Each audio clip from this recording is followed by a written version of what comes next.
Confirmacions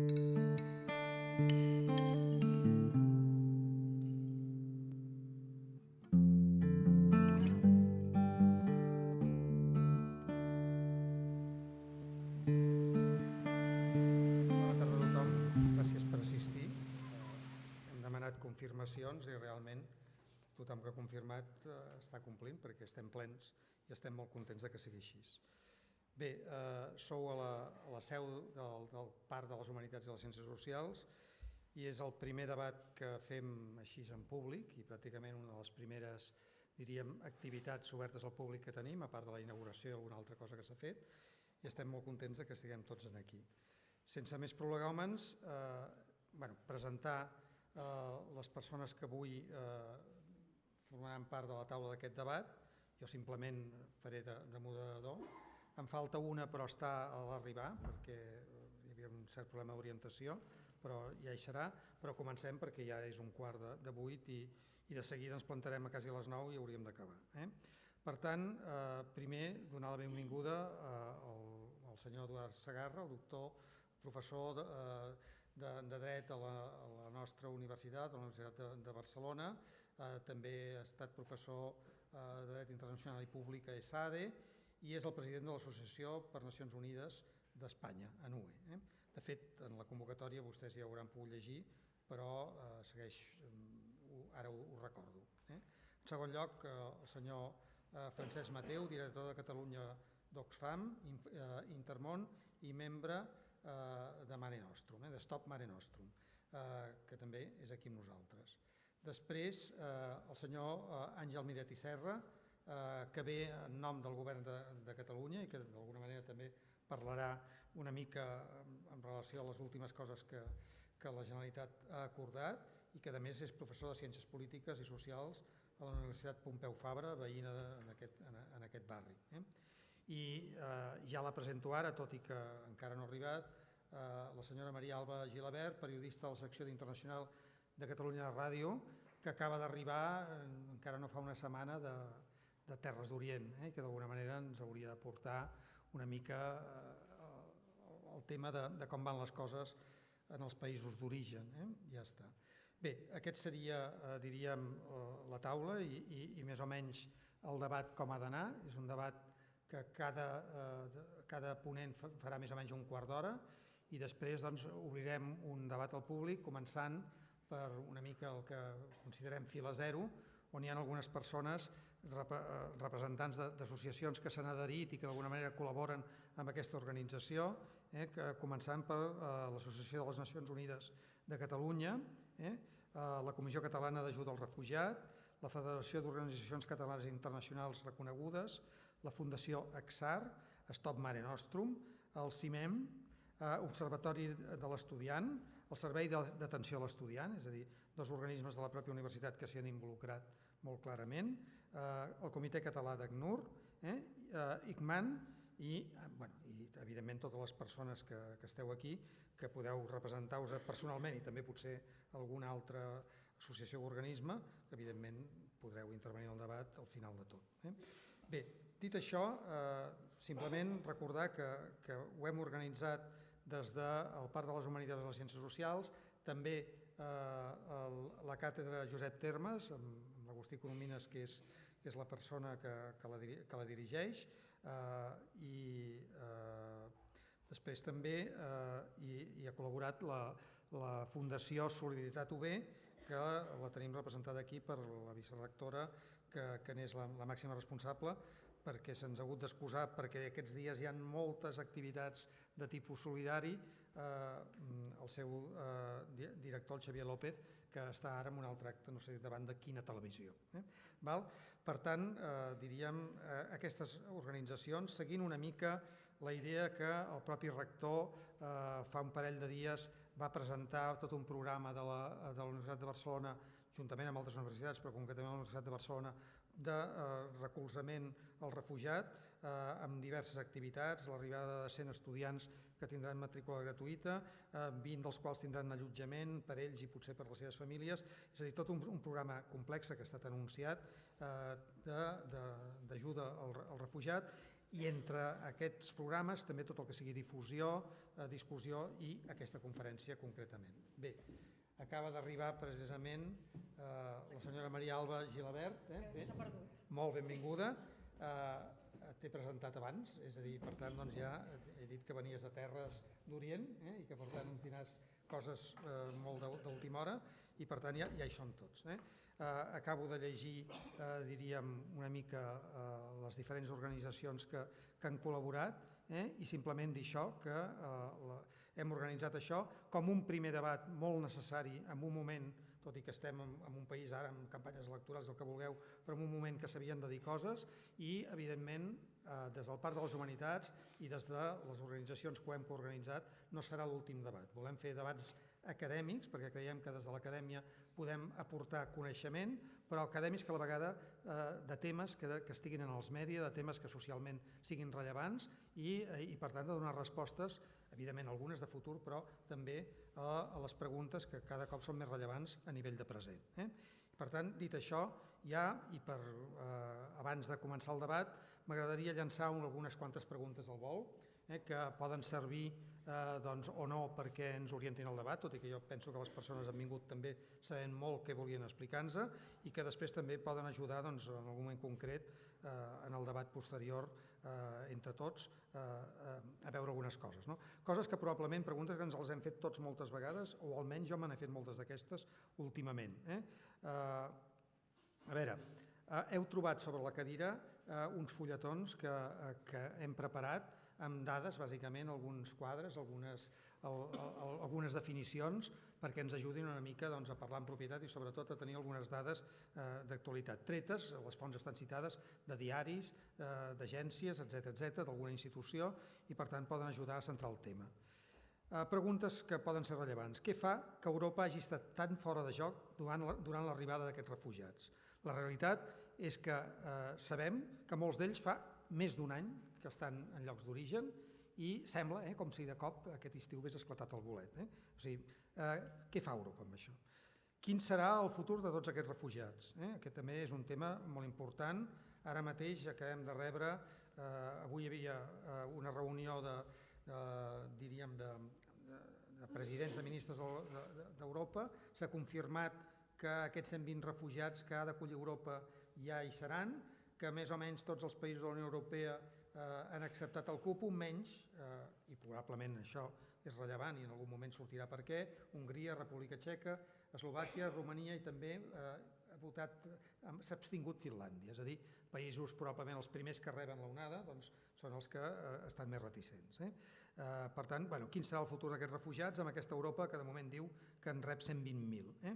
Quina responsabilitat podem demanar, fins i tot exigir als estats membres que sabem que alguns d'ells endarrereixen de manera exagerada els tràmits per l'obtenció de l'Estatut del Refugiat?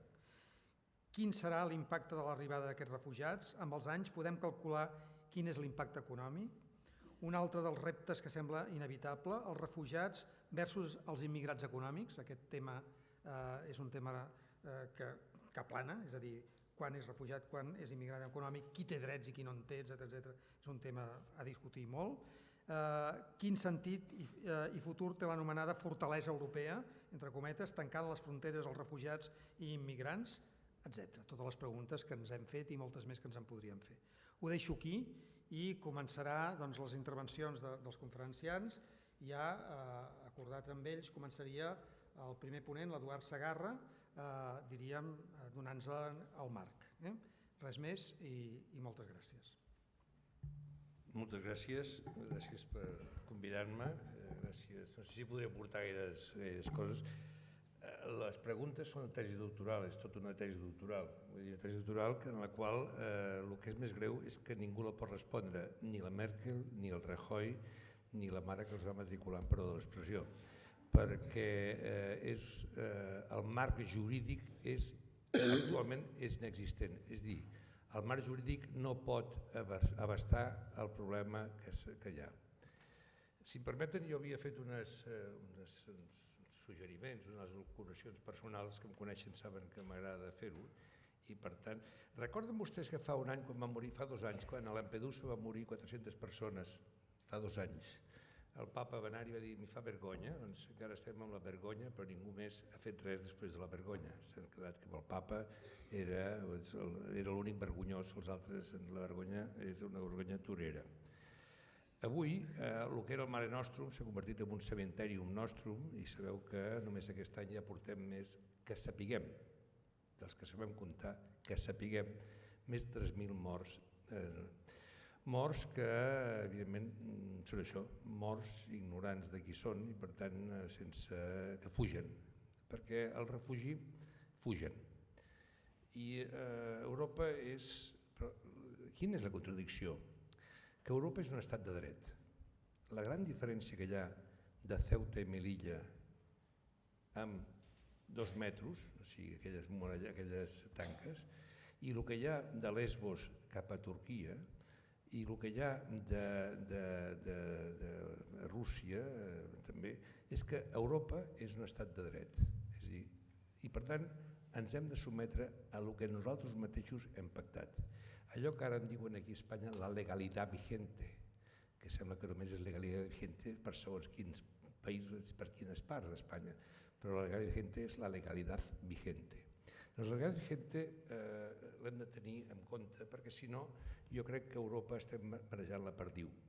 I ara em posaré molt tècnic.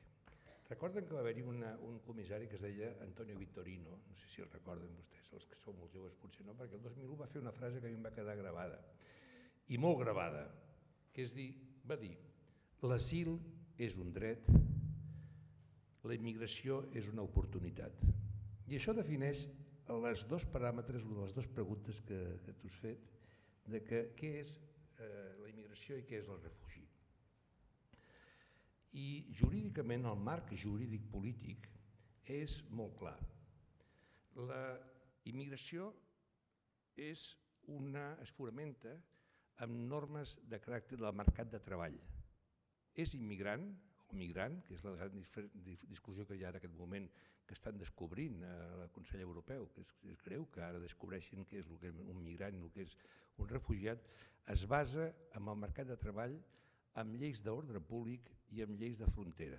És a dir, són migrants aquelles persones no nacionals que entren en un estat o van en un estat per poder treballar de forma permanent o temporal. Això suposa que l'Estat té que tenir previst una sèrie de mecanismes com és integració, com és educació, com és escoles, com és etc. Jo en dic una acomodació, no m'agrada parlar d'integració, és un maclatge entre la societat d'acollida i la societat d'arribada. Les normes que el regulen són normes de dret intern. Per exemple, a Espanya és la llei d'estrangeria. La llei d'estrangeria, però que està esquitxada, diríem, per moltes altres lleis. Per exemple, la llei de seguretat ciutadana acaba d'aprovar una norma que és dantesca, que és anticonstitucional, que és antitot, que és allò de Ceuta i Melilla, la disposició addicional de primera que diu que podran ser fets fora, així, sense cap mena ni preguntar-los si són refugiats, si són asilats, perquè venen, o sigui, vulnerant l'estat de dret. És a dir, el senyor Fernández Díaz, ho dic perquè ell ho ha dit, doncs no, si hi ha una llei orgànica que ho permet, doncs val tot. Les lleis són internes i no hi ha una política migratòria conjunta d'Europa. Per tant, cada estat és un reino de taifes i em direu, bueno, però qui són estrangers? Són tots, la llei d'estrangeria diu que són estrangers tots aquells que no són nacionals, punt. Ara bé, dintre de l'estrangeria, com també sabeu molts, hi ha una estrangeria privilegiada, que són els ciutadans de la Unió Europea, que els ciutadans de la Unió Europea, inclosos els catalans, encara que el senyor Rajoy no ho sàpiga, inclosos els catalans, ho he demostrat avui a la televisió i a la ràdio, ho he sentit i realment m'he quedat molt sorprès. Li enviaré un llibre meu perquè ho expliqui el que és els ciutadans de la Unió són tots aquells que són nacionals d'un estat membre. Si Espanya continua sent membre i els catalans continuen sent espanyols, encara que Catalunya no sigui un estat membre, com que Espanya sigui membre, nosaltres seguirem sent ciutadans de la Unió. Lliure circulació, tenim proteccions, etc. Seríem una estrangeria privilegiada. Però hi ha una altra estrangeria que és la desafavorida, és l'estrangeria que és els asilats i els refugiats. I les fonts que regulen els asilats i refugiats no són fonts internes, sinó que són fonts que es basen en el pacte entre els estats, que neixen del dret internacional i neixen sobretot de les convencions que surten de la protecció del dret internacional dels drets humans. La principal, i per això se'n parla ara, és la Convenció de Ginebra del 51 i un protocol de l'any 69 de Nova York. Europa no té veu d'aquesta font i, per exemple, Espanya, quan regula l'asil i el refugi, té que sotmetre's a el que diu la Convenció de Ginebra, per tant, doncs, té que mantenir els principis bàsics dels refugiats, que són el non-refoulement, o sigui, no pots expulsar-los en el país on tenen risc de ser perseguits, tens que donar-los una acollida inicial i després tens que, aquestes són les bàsiques, i tens que tractar-los com a persones, no com a animals. Les lleis d'estrangeria parlen de l'asil, però les lleis d'asil i de protecció subsidiària són els que donen aquesta protecció en base a les normes, als valors, als principis que tenim a la Unió Europea. Si agafen el Tractat de la Unió Europea, veuran que els primers articles, els 9 primers articles, semblen més un missal que no pas un tractat, perquè parlen de llibertat, d'igualtat d'home i dona, de valors de democràcia, de valors de tractament, és a dir, cooperació, ajuda mútua, etc. Aquests són els valors que tenen que aplicar els polítics en les lleis, en el tracte. Un és una font internacional i l'altre són fonts internes. El que passa és que Europa només té regulat en aquest moment, té algunes regulacions, però la més important, i és el que vostès es senten a dir, de per què Europa, què passa, com és que passen des de Sèrbia cap a Hongria i Hongria els deixen passar cap allà i després els tornen cap aquí, i perquè a Europa sí que hi ha un conveni, que se l'estan saltant a la torera tots els països, que és el conveni que fa referència al conveni de Dublín, el Tractat de Dublín, que estableix que per evitar que hi hagin aquests asilats en òrbita que es deia abans, aquells que no sé si vau veure una pel·lícula del Tom Hanks, que estava en un aeroport i anava canviant de puesto i ningú el volia, doncs, o que entren aquí a Espanya també en una terra de ningú, una cosa absurda, que en l'aeroport de Barajas hi ha una terra que és de ningú, no sé si algú pot anar a comprar aquesta terra o adquirir-la, però ja hi ha els asilats i refugiats. El que diu el conveni de Dublín, que és una norma de dret internacional acceptada pels membres de la Comunitat Europea, abans i ara de la Unió Europea, és que qui examinarà si una persona és asilada o no asilada, si és refugiada o no refugiada, serà el primer estat on arriba.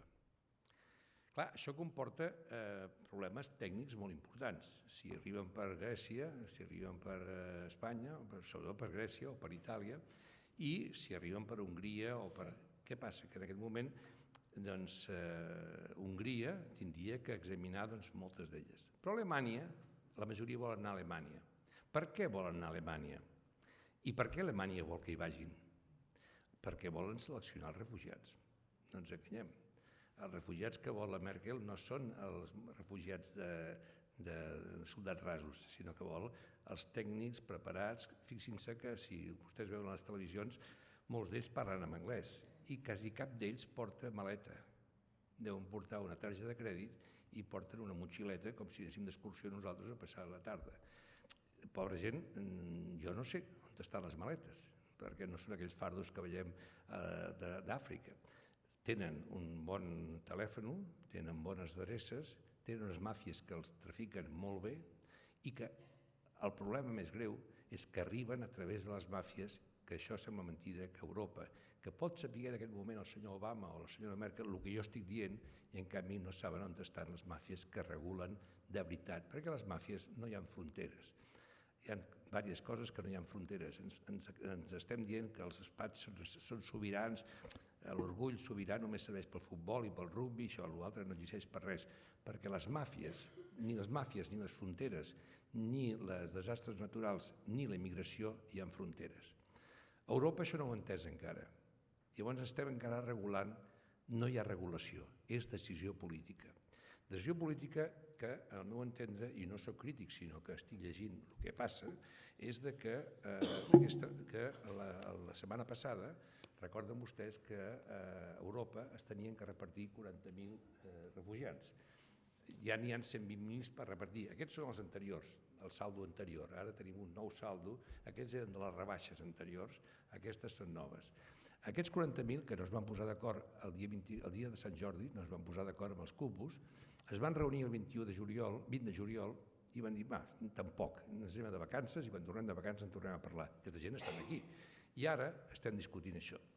El dilluns passat, a la Comissió Europea, decisió de la Unió Europea 2015, de 14 de setembre de 2015, relativa a l'establiment de mesures provisionals en l'àmbit de la protecció internacional a favor d'Itàlia i Grècia, es va assignar unes quotes, però sobretot el que es va dir, i això és el més important al meu entendre, o el més dramàtic, és que l'article 10 que diu financiació. L'estat membre de reubicació, o sigui, el que accepti aquests reubicats, aquests 40.000, rebrà una quantitat a tant alçat de 6.000 euros per cada persona reubicada amb arreglo a la present decisió. Aquesta ajuda financera s'executarà mitjançant els procediments previstos a l'article 18 del reglament. És a dir, hem passat d'una Unió Europea política amb voluntat de ser un element supranacional on el ciutadà té uns drets i la persona té uns drets a la Comunitat Econòmica Europea on és lliure circulació de mercaderies i les mercaderies es paguen. Aquest canvi substancial a mi em preocupa. Jo no sé què diran els savis o què diran els altres, perquè s'està tractant en els refugiats que tenen una regulació internacional però amb criteris de mercaderia, de lliure circulació de les mercaderies. Clar, això és un canvi substancial. Quin és el problema? Que no hi ha una legislació que ho reguli. Hi ha una interpretació que fan els partits, els polítics, respecte a que ningú ho vol. Jo diu, jo no ho vol, jo no. Sobretot els països que més han rebut solidaritat en moments més difícils. Fixin-se que avui, per el que ha dit el moderador, els països de l'est, els països que més refugiats van tenir, i també fixin-se, per exemple, que Alemanya de l'est, el que era l'Alemanya de l'est, és on es produeixen els actes més xenòfobs contra els asilats i refugiats, quan ells van ser els que més van obtenir refugi. La meva pregunta és, la que responc jo, o el que jo puc respondre, és que la solució no està a Europa.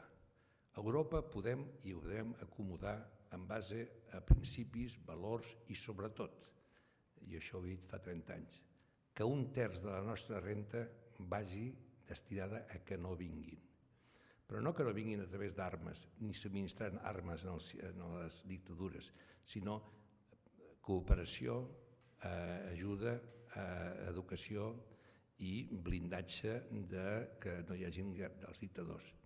No hem de destruir només els dictadors, perquè el que hem fet nosaltres, els europeus, a Líbia, que ja no existeix com a estat, a Síria, que ja no existeix com a estat, a Iraq, que ja no existeix com a estat, a Afganistan, que ja no existeix com a estat, és, desgraciadament, que la gent et digui és que amb el Hussein això no passava, o és que això amb el Gaddafi no passava, o és que amb el Tito... Clar, les dictadures és molt més fàcil perquè no hi ha drets humans, per tant, és molt més fàcil. Llavors, hem destruït una cosa, però no hem ajudat a construir-ne una altra. El problema és la cooperació, al meu entendre, i el problema i el canvi transcendental de la nostra societat és entendre que aquesta gent que està aquí fugen de la gana, fugen de la persecució, fugen de la dictadura i que, en canvi, els estats no es posen d'acord, els grans estats, o els estats que poden pressionar en els hidallistes o amb els que siguin, amb les dictadures. Clar, nosaltres hem de complir una funció que el dret ens mana, que és acomodar-los provisionalment. No podem assumir tots, i això és cert, ni tampoc pot ser un efecte crida. Ha de ser un efecte d'aproximació, acomodació, integració i a poder ser ajuda, però sobretot ajuda en els llocs d'origen. Si no tallem les màfies, que són, els adverteixo, les màfies en aquest moment, ja fa uns anys, és molt més rentable que la droga al Mediterrani. Les màfies guanyen molts més diners perquè tots aquests paguen, i molts d'ells paguen sense després tenir cap... Els que s'enfonsen estan en 3.000 que són caixa cobri, perquè no tenen res més que... I en canvi molts d'ells encara estan pagant ara en els seus llocs d'origen i quan arriben aquí les màfies, que aquestes sí que estan ben organitzades. En definitiva, què farà Europa? Doncs Europa el que ha de fer és un comitè de crisi, no seure només després de les vacances, no seure després del fi de setmana, sinó sentar-los en el castell del que vulguin, el castell alemany més bonic que hi pugui haver-hi, i que els tinguin allà fins que comencin a arreglar d'una forma, primer, coses, segona cosa, com ho fan, com ho d'això, i pensant, tots plegats, que això comportarà una despesa de tal magnitud que si Alemanya té que reunir els 800.000 que diu, això repercutirà en la nostra economia diària.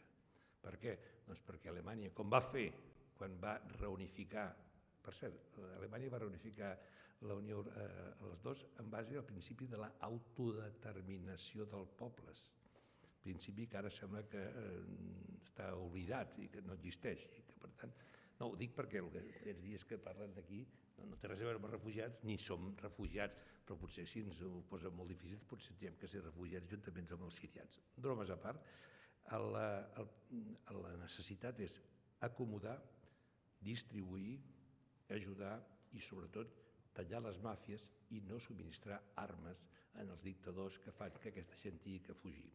Per tant, jo no sé si és el marc o no, no sé si parlant molt jurídicament o potser un tros amb el cor, però és que el tema és tan indignant que quan veus una decisió, l'única decisió que és que pagar 6.000, esclar, jo em quedo els que pugui perquè així em pagaran 6.000, després els tractaré com els tinguin que tractar, però jo mercaderia pura.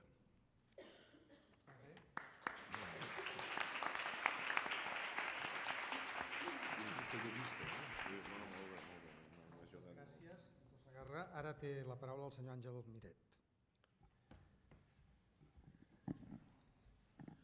Bé, doncs, gràcies per invitar-me avui aquí. L'Eduard, com sempre, m'ha donat una lliçó que em va bé per situar a l'espai jurídicament. Jo els vull dir que fa molt pocs dies que miro de coordinar aquest tema a nivell de la Generalitat i que avui mateix el govern, crec que si no hi ha hagut sorpreses, m'ha nomenat coordinador per l'acollida de refugiats a Catalunya. És un títol molt rimbombant que no sé què significarà perquè, com saben vostès, aquesta és una competència que és exclusiva de l'Estat i en el marc de la situació actual, Estat, Generalitat, no sé quin espai tindrem de responsabilitats en el marc d'aquest operatiu que està estructurant l'Estat. En aquest moment, l'Estat jo crec que pateix d'un cert desconcert, fruit també del desconcert heredat de la Unió Europea, i per tant la Generalitat el que estem intentant és estructurar, com ara els explicaré, un marc de treball que contempli dues hipòtesis. La primera hipòtesi és la que ens marca en aquest moment o la que ens diu que serà el govern de l'Estat, que és que d'aquí 2 mesos i en un període de 2 anys vindran d'aquest contingent, insisteixo, d'aquest contingent, després en parlaré una mica d'això, de 120.000 persones, en vindran 15.000 aproximadament, i que aniran arribant en el període de 2 anys de forma endreçada, i el que és més important, pels que vostès ja tinguin un nivell de formació jurídica, és que ens diuen, ja veurem això si és veritat, que vindran amb l'Estatut de Refugiat ja concedit. No sé, de moment és el que diuen. Òbviament això facilitaria molt les coses. La Generalitat, nosaltres fem el càlcul que si ens toqués aproximadament un 20% d'aquest contingent, doncs a Catalunya vindrien aproximadament 3.000 persones. Aquesta és una primera hipòtesi de treball que és la que ens marca en aquest moment el govern de l'Estat. Hi ha una altra hipòtesi que jo no sé si es produirà i en tot cas és pura imaginació de la gent que en l'àmbit del govern treballem amb aquesta reflexió, que és dir que hi ha milions de refugiats, com vostès bé saben, i que per tant una quota de 120.000, és igual, si li sumem els 40.000 de 160.000, no deixa de ser un percentatge baixíssim. Estem parlant crec, no sé si els números són molt precisos, ni sé les fonts si són massa validables, però sembla ser que a Síria hi havia uns 21 milions d'habitants abans de la guerra i semblaria que ara aproximadament 7 o 8 milions haurien ja marxat. Haurien marxat. Alguns estarien a Jordània, a Egipte, Turquia, etc. Clar, quan parlem de milions de refugiats, pensar que tot aquest galimaties de la Unió Europea estem parlant de 120-150.000 persones és molt poc. Per tant, si el conflicte bèl·lic malauradament segueix, nosaltres des del Govern de Catalunya volem estar preparats per acollir una situació d'extrema emergència. Per tant, contemplem els dos escenaris, un escenari endreçat i ordenat en un període de 2 anys i un endreçat en què totes aquestes previsions es desbordéssim i haguéssim d'acollir milers de refugiats a casa nostra. Aquestes són les dues maneres que tenim de veure avui per avui el tema. Torno a insistir que la Generalitat no té competències pel que fa al tema de l'asil, però sí que en té en alguns àmbits que són cabdals pel que fa a l'acollida de persones, ja com és avui amb el tema de la immigració, com és l'àmbit de la salut, l'àmbit de l'educació, de l'ocupació, de l'ocupabilitat, dels serveis socials, etc. Per tant, com amb altres temes hem fet, agafem aquests àmbits competencials sectorials per intentar tenir una determinada política global de país. D'altra banda, ens sembla que la generositat que ha mostrat la gent aquests dies ens dona energia com a país i ens dona satisfacció, però no deixa de tenir algunes contradiccions. Per exemple, si em permeten a nivell personal, això ja ho dic, hi ha gent que està disposada a acollir, jo tinc una habitació i allà posarem un llit o 2 i posarem gent. Jo dic, home, gent que dorm al carrer encara n'hi ha molts a casa nostra. No tenen l'exotisme de ser sirians, però en canvi per aquest altre sector no tenim demandes de dir jo tinc un pis buit o tinc una habitació en la qual hi puc posar un matrimoni o puc posar una canalla. Per tant, això també ens fa pensar que la psicologia humana funciona molt a batzegades, a flamarades, i és evident que algunes de les imatges que s'estan produint aquests dies en els mitjans de comunicació a qualsevol persona amb un mínim de sensibilitat li regeneren unes ganes de sentir-se solidari amb la resta del món, no? Però també ens fa pensar, i coneixem altres experiències, que això, com que són flamarades, a vegades pugen i baixen. Per tant, nosaltres pensem que hem d'estructurar una acollida professional en la qual hem de deixar un espai per a la solidaritat de la societat civil, però que sobretot ha de ser professional i per tant s'ha d'articular a l'entorn del sector públic i de les entitats socials especialitzades. Aquesta és la tesi que mantenim. De la mateixa manera que també sostenim la tesi de que pel que fa a l'habitatge, que és un dels problemes complexes, creiem que els grups i les famílies requereixen un habitatge propi i per tant pensem que el país té prou potència com per oferir a aquestes 3.000 persones la cobertura de les seves necessitats d'habitatge i d'altra mena. Els donaré una dada perquè puguin també copsar quin és l'abast que venen 3.000 persones a casa nostra. L'any passat, el 2014, amb una immigració que ja té un saldo negatiu, tot i així van arribar a casa nostra 100.000 persones. 100.000. Si estem parlant de 3.000, doncs el 2014 van arribar 100.000 persones noves a casa nostra. És veritat que se'n van anar unes quantes més, però aquestes 100.000 vol dir també problemàtiques d'acolliment, problemàtiques laborals, problemàtiques d'escola, problemàtiques de salut, etc. Per tant, el govern creiem que el país té prou capacitat per acollir aquestes persones amb tota la dignitat i amb tota la professionalitat. Això sempre i quan estem parlant d'aquest primer nivell, que és aquest nivell endreçat. Si hi ha una situació d'explosió, doncs haurem de passar a altres estratègies, que passaran molt més llavors, segurament per acolliment d'aquests molt més provisionals. El govern el que ha fet és generar un grup de treball permanent en el qual bàsicament hi ha l'àmbit de l'administració local, per tant hi ha les diputacions, el Fons Català de Cooperació, les dues entitats municipalistes, pel que fa al món local, les 3 ONGs que treballen d'ordinari i històricament amb el govern de l'ESPAT pel que fa al refugi, i després una sèrie d'entitats socials que també entenem que treballen en aquest àmbit, tot i que no han tingut aquesta vinculació tan directa. Estic recordant que aquestes 3, una no me'n recordo mai del nom, però són Creu Roja, la Comissió Espanyola d'Ajuda als Refugiats, i la tercera no me'n recordo mai, que és Comissió Catòlica, CEMS, o no sé exactament el nom. CEM, que sou vosaltres?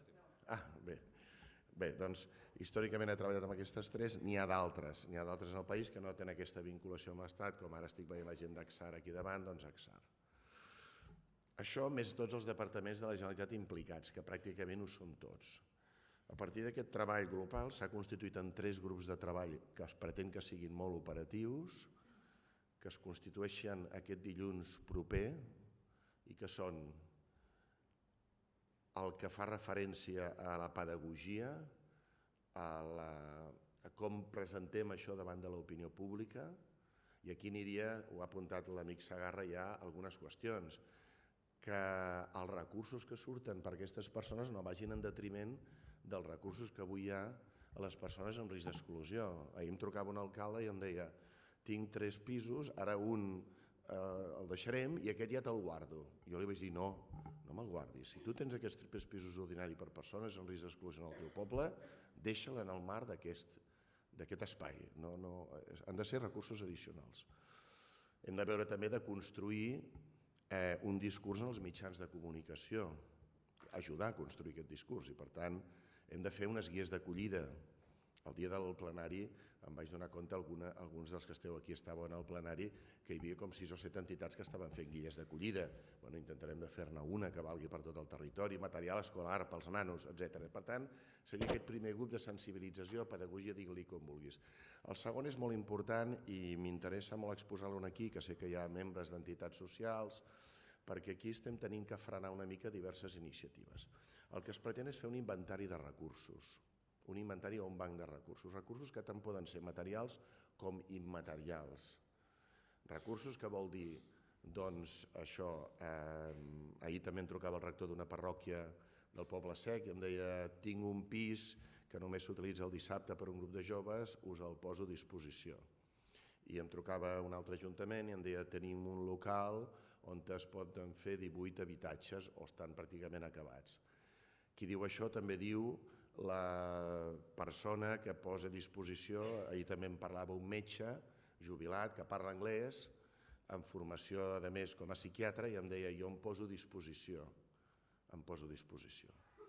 Bé, això si no ho aconseguim casar d'alguna manera i tothom va fent iniciatives, al final el que ens acabarà passant és que tindrem un armari amb 3.000 folis ingovernables. Per tant, el que estem intentant és que tot el territori, les diputacions, els consells comarcals, les entitats socials, tothom articuli aquest banc de dades o aquest banc de recursos o aquest inventari, si voleu dir-li, d'una forma que sigui llegible. Perquè el model d'acompanyament serà, quan arribin, possiblement estaran en un espai únic a Barcelona, que més o menys el tenim pensat, i aquestes persones estaran el mínim de temps possible en aquest espai, però allà haurem de veure qui són i quines necessitats tenen. Té vostè problemes de salut? Té canalla? No en té? Quina formació té vostè? Vostè ve del món agrícola, ve del món industrial, vostè és un emprenedor, vostè és un metge i tindrà un problema d'homologació de títols, vostè en canvi és un bon artesà, un bon fuster, i per tant podem mirar de seguida de buscar una ocupació per a una persona que té una mestria, diguem, en aquest sentit, paradoxalment seran molt més fàcils de buscar en el mercat de treball un fuster, un mecànic, que un metge o un advocat. Serà diferent i serà més fàcil pels que tenen un ofici. I a partir d'aquí els derivarem cap al territori, tot el territori del país. Per tant, necessitem aquest inventari de forma absoluta, perquè un cop fet el diagnòstic del que necessita, si hi ha una persona amb un problema de salut important, òbviament no podrà anar a un lloc de muntanya on només hi va al metge 3 cops a la setmana, sinó que haurem d'anar a un lloc amb una hospitalització ràpida.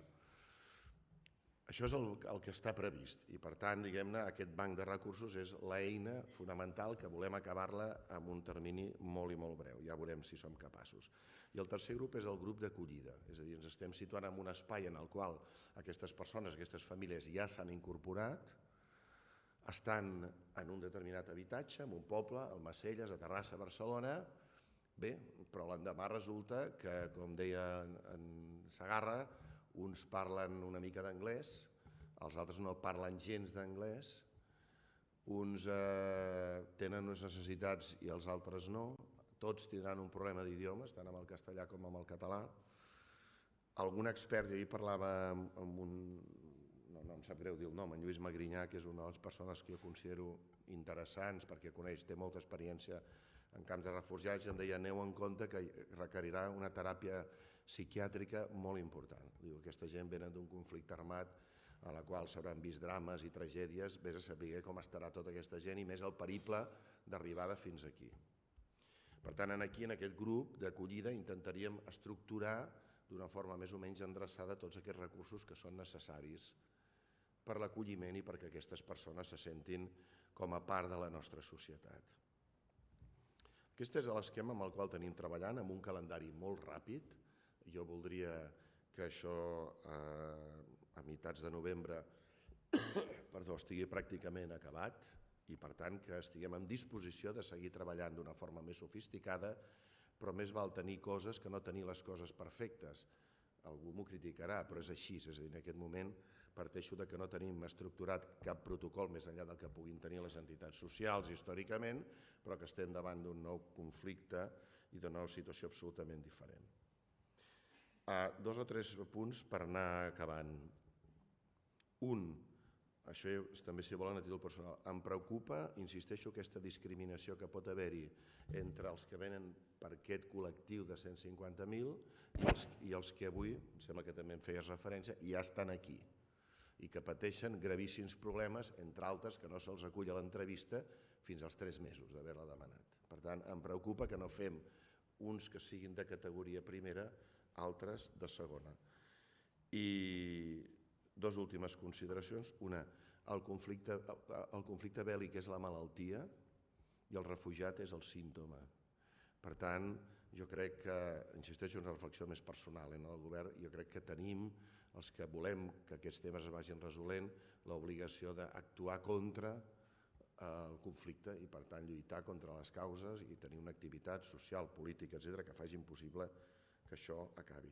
I acabo dient que estic molt satisfet que el món acadèmic endegui una reflexió i una activitat sobre aquest tema, perquè aquest és un repte de país que requerirà de tothom, requerirà de les entitats socials, dels particulars que s'hi han abocat, però també requerirà de la reflexió i de la pausa que pot contribuir a fer l'acadèmia i la universitat. Res més i moltes gràcies.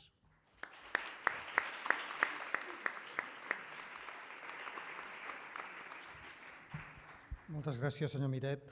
Bé, agrair-li a més especialment perquè no es trobava gaire bé i m'ha dit no sé si podré aguantar gaire i de moment doncs, ens ha aguantat prou. Molt bé. Doncs ara té la paraula el senyor Francesc Mateu. Hola, molt bona tarda, gràcies per convidar-me. La veritat és que estic bastant content de sentir tant els plantejaments del que feia la Generalitat com el que deia el senyor Segarra al començament. Deixeu-me que jo us faci pugi un grau més amunt del que és la cosa concreta i emmarqui una mica el problema en els 4 costats que jo crec que té. I ens servirà per aquest problema i per algun altre. La primera cosa, les ONGs fa anys que estem treballant, hem anat evolucionant, hem canviat polítiques, la cooperació va començar amb un concepte molt primari de dir mireu, estem en un lloc que ens sobra gent i ens sobra diners i enviem els diners que sobren i la gent que sobra a llocs on es falten diners i falta gent preparada. Tot aquest concepte ha anat moderant, tot aquest concepte va passar de l'assistencialisme a posteriorment buscar les causes, però fins i tot, si anem més enllà fins i tot de buscar les causes, que seria un dels eixos dels que treballen avui les entitats, acabem veient que darrere de tot plegat hi ha una cosa que és, al final, que és les persones. La persona. I la persona com a tal, que és el que acaba motivant tota aquesta feina, és, pel sol fet de ser persona, és subjecte de drets i té una dignitat. Si hi ha una persona que no té els seus drets mínims per viure, no és un tema de generositat, que fem el que sigui perquè els tingui. És un tema de justícia. Aquest és el primer marc, el primer eix, el marc de dalt, diguéssim, és a dir, quan abordem aquest problema no ho fem ni perquè som bones persones, ni perquè som generosos, ni per res. És perquè toca. Si algú no té els mínims drets per viure, ningú escull on néixer, ningú escull en quin moment de la història neix, ni a quin país neix. Per tant, no es pot fer responsable de les conseqüències d'això. I tothom té uns drets mínims. Si no els té, ho hem de resoldre per justícia. Aquest és el primer punt. Segon punt. També les ONGs hem estat dient durant anys i anys i anys que treballem per combatre la pobresa.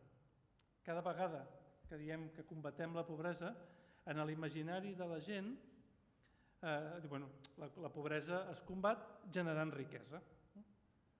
En aquests moments sabem que la riquesa no és infinita, però en canvi també sabem que hi ha prou riquesa perquè qualsevol persona del món visqui amb dignitat.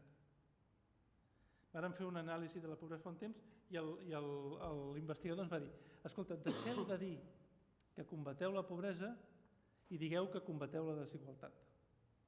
Què és? Quasi el mateix, però afereix un matís que en aquest cas és molt important. La desigualtat en el món en aquests moments és brutal. 7 de cada 10 persones viuen en països on la desigualtat ha incrementat. Les 80 persones més riques del món tenen tanta riquesa com les 3.500 milions de persones més pobres. Els nivells de desigualtat estan incrementant. És molt important considerar que lluitem contra la desigualtat perquè quan lluitem contra la pobresa, nosaltres que som això, lluitem perquè aquell pobre que està allí surti de la pobresa. Quan diem que lluitem contra la desigualtat, nosaltres ens hem de situar en algun espai d'aquesta línia de desigualtat. I probablement nosaltres ens hem de moure si volem que l'altre es mogui. És a dir, és una política activa. No estem ajudant en el tema de justícia, sinó que ens hem de moure dintre d'aquest paràmetre del que és la desigualtat. Tercera realitat. Ho deia abans el primer ponent. La cooperació al desenvolupament ha desaparegut. La cooperació al desenvolupament i fins i tot una política exterior dels països destinada a entendre quin és el seu paper ètic i responsablement al món.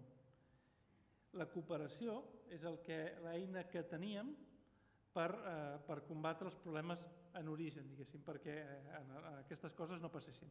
Estem en un moment que ens trobem davant d'una crisi de refugiats on la cooperació ha desaparegut absolutament de la situació i, per tant, potser no reclamo una recuperació de la cooperació, però sí reclamo una recuperació de l'interès d'una política exterior ètica i responsable dels països, que pot anar molt més enllà de la cooperació.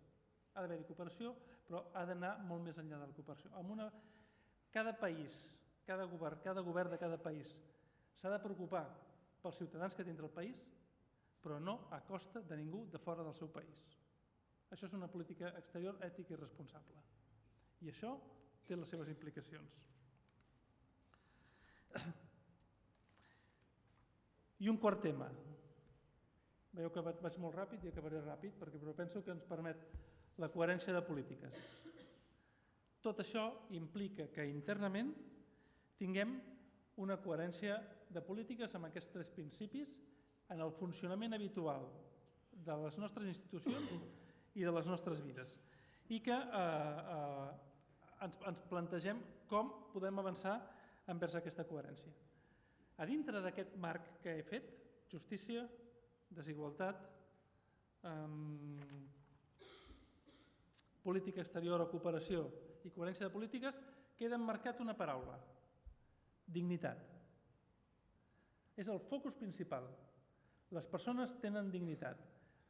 Si algú perd la seva dignitat, 2 coses. La primera, té el dret a fer el que sigui per recuperar-la, inclòs venir a casa nostra. I la segona cosa, si algú perd la seva dignitat al món i nosaltres no fem el possible perquè no la perdi, la nostra dignitat la perdem amb ell. Per al tema de la justícia del primer punt. La nostra dignitat està íntimament lligada que fem el possible perquè ningú perdi la seva, pel sol concepte de persona.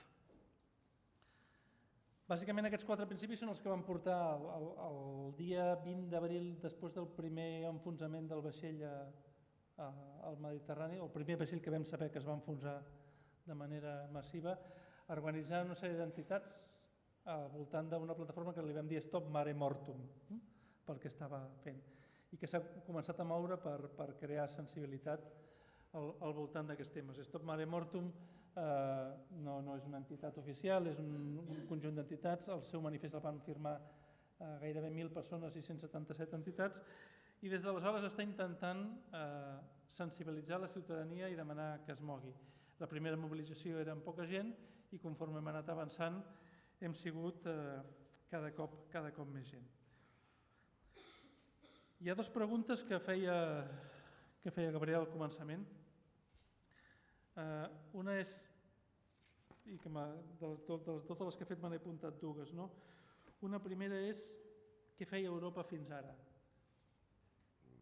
Mireu, fins que la ciutadania no s'ha mogut, fins que no hem sortit al carrer i hem dit que volíem estar a prop d'aquesta gent, l'actuació dels polítics ha sigut bastant galdosa, discutint els refugiats per valor de centenars o de desenes. Ha estat la reacció de la ciutadania, un cop més el que ha fet canviar l'actitud dels polítics. I això, bàsicament, ens parla una miqueta de què feia Europa fins ara. És a dir, Europa acabarà fent el que els ciutadans estiguem disposats a fer. I la segona cosa que preguntaves, hem de parlar d'immigrants econòmics, de refugiats, de sirians, d'afgans. Mireu, refugiats, sirians, nord-africans, immigrants econòmics, manters, tot això són cognoms de la paraula persona, que moltes vegades no són necessàries per conjugar la primera. Té tant dret a venir algú que fugeix d'una guerra com algú que fuig de la fam perquè no té cap oportunitat al seu país. És el mateix dret que el pot portar aquí. Per tant, entenc que els juristes han de parlar de refugiats, han de parlar d'asil, han de parlar d'immigrants il·legals, tot això m'interessa. Tot això probablement està molt bé per un legalista, però per una persona, bàsicament el que són persones. I són tant persones, el veí del tercer primera, com l'immigrant que fa 3 anys que està a casa nostra, com el sirià que vingui demà passat si ha de venir. Tenen la mateixa categoria, els mateixos drets, i hem de tenir la mateixa resposta. I deixeu-me acabar amb una cosa, penso que hem de seguir apretant la ciutadania. Aquest cap de setmana m'he fet una feina que no li recomano a ningú, que és llegir-me els programes electorals de tots els partits polítics que es presenten el diumenge a les eleccions. Malgrat la crisi de refugiats que tenim sobre la taula, no hi ha ni un sol programa que parli d'acció humanitària, de destinar-hi recursos o de fer alguna política. Moltes gràcies.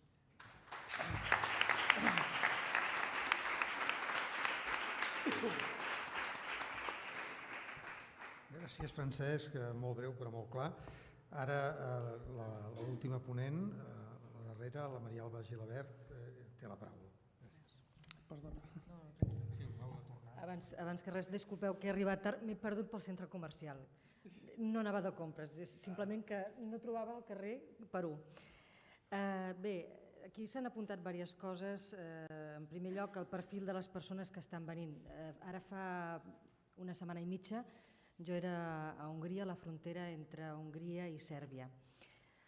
He vist moltes crisis de refugiats, per desgràcia, per la meva feina, i és la primera vegada que jo recordi que he vist un nivell tan alt educativament entre els refugiats que venien amb una mà al davant i l'altra al darrere. Normalment en altres crisis he vist gent molt humil, gent de tota mena, evidentment, però generalment gent molt humil.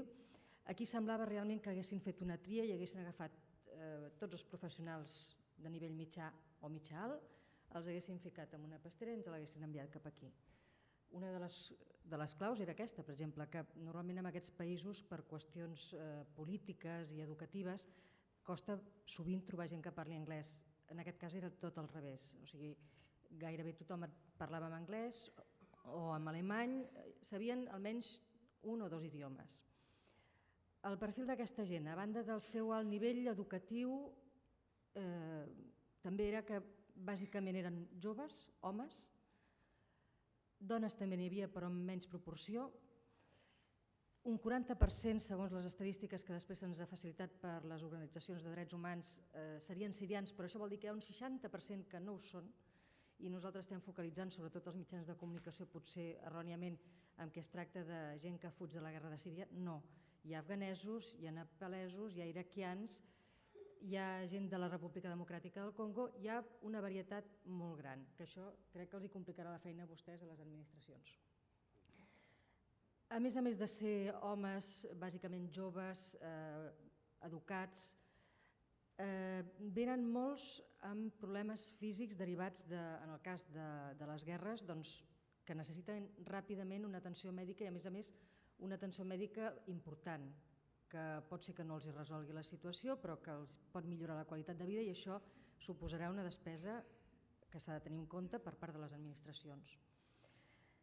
Venen tocats psicològicament, sobretot perquè, malgrat que són supervivents, han vist el pitjor de l'espècie humana, que és no només els seus països, les raons per les quals han marxat, sinó després els intermediaris que els han portat fins aquí. M'explicaven que un d'ells, el seu familiar que se li va avançar en aquest periple, va pagar $1.100 perquè el transportessin des de les costes de Turquia fins a les de Grècia. Amb ells ja li havien demanat 2.500 i ara s'estava demanant ja $3.000. O sigui, tot això de gent que a més els fica en una barca, un cop estan a la barca saturada, els diuen tireu cap allà i no va cap mariner amb ells, cap tipus d'assistència, o sigui, els deixen totalment abandonats. Amb l'experiència dels traficants, que també s'ha apuntat aquí, que estan fent un gran negoci, traficants, l'altre dia en van detenir un precisament, que era afganès, que estaven guanyant potser 2.000 euros al mes, ara se'n anaven a 20.000 euros a la setmana de beneficis. Això dona més o menys una idea del volum de negoci que això està generant. Per cert, aquest traficant que van detenir tenia el seu nebot i un soci que guanyaven el mateix, o sigui, els sous eren més o menys iguals pels tres. Aquesta gent, a banda de la situació en què arriba i de la situació que ve, tenen diverses preocupacions. La primera és el destí. Molts s'han fet una fantasia del que es trobaran a Europa, que possiblement no concordarà amb la realitat que es trobaran o que ja s'estan trobant. D'altres tenen molt clar on volen anar perquè els espera algú. A vegades hi ha un parent, un amic, un antic veí del poble que va fer aquest pas d'emigrar molt abans que ells i que els està esperant i que els està pagant el viatge en moltes ocasions per un sistema que després els explicaré que és molt curiós. Alguns sí que porten targeta de crèdit, però la majoria no porten targeta de crèdit, porten telèfon mòbil, que això és el que els proporciona els diners i la manera d'arribar. Els preocupa el destí, com arribar allà on ells s'han proposat, com arribar tota la família en el cas que venen més d'un membre, que a vegades són 2 o 3 germans d'entre 20 i 25 anys o d'entre 18 i 30 anys, a vegades venen parelles que s'han casat simplement per fer aquest viatge, noies de 18 anys acabades de casar, que han sortit del país amb el seu espòs. Un cop són aquí i veuen que se'ls complica l'arribar al seu destí, aquí comença la seva ansietat. I tot i que són gent molt bregada, a tenir paciència, doncs esclar, estem veient que se'ls comença a acabar i d'aquí els incidents que estem veient a les fronteres. El segon aspecte que els preocupa molt és: m'acceptareu vosaltres? Ells insisteixen molt quan parlen amb els periodistes en destacar que ells no són gent marginal, que no són gent perillosa, que no són delinqüents, que són gent com nosaltres, com vostè, que d'un dia per l'altre s'han trobat que ha desaparegut la seva feina, la seva ciutat, la seva família moltes vegades, i que no tenen res per viure, ni menjar ni aigua, i que l'única possibilitat és fugir cap on sigui. Saben que provenen d'un món molt diferent al nostre, culturalment, religiosament, políticament, racialment en alguns casos, i tenen por de l'acceptació o del nivell d'acceptació que rebran aquí, sobretot després de les experiències que han tingut en alguns països de l'espai Schengen o de la Unió Europea. els interessa molt destacar que ells no venen a demanar caritat. Això m'ho han dit moltíssims. Jo no vull que em mantinguin, jo vull treballar, em vull guanyar la vida, no vull ser un mantingut, vull ser útil a la societat. I sobretot, no vinc per quedar-me, vinc perquè no tinc més remei, però jo vull tornar a casa meva. I de moment que m'accepteu, faré el que sigui possible per adaptar-me, però no tinc un projecte de futur. Aquesta és la idea amb la que venen ells. Després veurem si a l'hora de la veritat quin és el tant per cent de retorn, perquè aquesta és una altra qüestió. Tot dependrà de cada cos concret, de cada país d'origen concret, en fi, de moltes qüestions.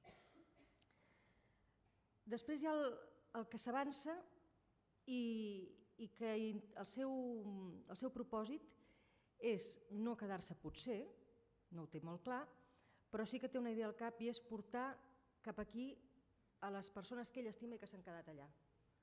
O com a mínim enviar-los diners en el cas que es tracti de països on el conflicte no és bèl·licament molt greu, però que sí que hi ha una situació de supervivència bastant dramàtica. Aquests són els que pretenen fer diners i enviar-los cap allà per mantenir la família, són els menys.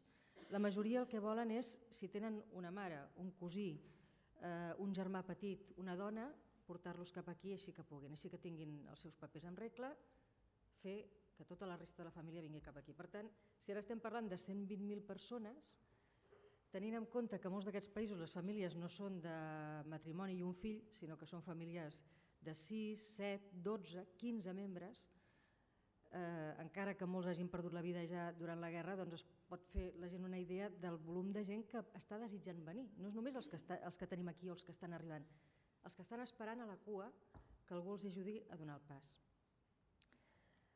Amb tot això, els papers dels mitjans de comunicació i també de les xarxes socials, que des de fa un temps ens estan fent la competència i ens prenen la feina i a vegades la fan millor que nosaltres, està sent importantíssim, em sembla, i a vegades potser no el fem prou bé. Deia abans que potser estem transmetent erròniament la idea que aquí estan venint els sirians que fugen de la guerra i de l'estat islàmic i del Bashar al-Assad. No, hi ha molta altra gent que venen d'altres països tan o més necessitats i que per tant, clar, és el que deien abans, no? Des del punt de vista jurídic, uns seran refugiats i altres són migrants econòmics i els diran torna cap a casa, però que al cap i a la fi són persones desesperades igualment.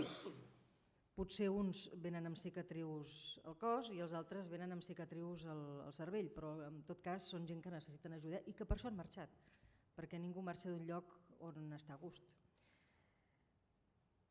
Estem donant aquesta informació, potser no insistim prou, no entrevistem prou a tot el ventall, és difícil a vegades, però caldria remarcar que les procedències són molt diferents, les casuístiques són molt diferents, per exemple, les persones que venen de l'Àfrica subsahariana moltes vegades són dones soles amb fills, moltíssimes dones soles amb fills, que aquestes no parlen idiomes i el seu nivell cultural és molt diferent al dels refugiats sirians que estem veient a les fronteres Schengen.